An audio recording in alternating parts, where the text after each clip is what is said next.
ഈ video fake ആണോ?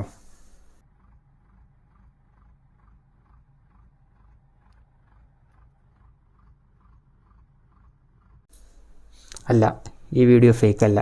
The purple frog, പന്നിമൂക്കൻ അല്ലെങ്കിൽ മാവേലിത്തവള എന്നൊക്കെ നമ്മൾ വിളിക്കുന്ന ഒരു ടൈപ്പ് ഓഫ് ഫ്രോഗാണിത്.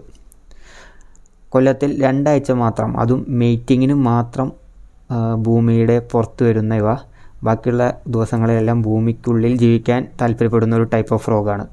ആകെ ഇതിൻ്റെ സംഖ്യ 135 എണ്ണം മാത്രമാണ് ബാക്കിയുള്ളത്. അതിൽ തന്നെ 3 എണ്ണം മാത്രമാണ് ഫീമെയിൽസ് ആയിട്ടുള്ളത്. 2003 SD ബിജു എന്ന ആളാണ് ഇതിനെ ഡിസ്കവർ ചെയ്യുന്നത്. IUCN ഡാറ്റ പ്രകാരം വംശനാശ ഭീഷണി നേരിടുന്ന ജീവികളിൽ റെഡ് ലിസ്റ്റിലാണ് ഈ തവള ഉള്ളത്. അതുകൊണ്ട് തന്നെ ഈ ജീവി ഉള്ളതാണ്. ഈ വീഡിയോ ഫേക്കുമല്ല, ഒറിജിനൽ വീഡിയോ ആണ്. സെൻസൈ ഒപ്പമുണ്ട്.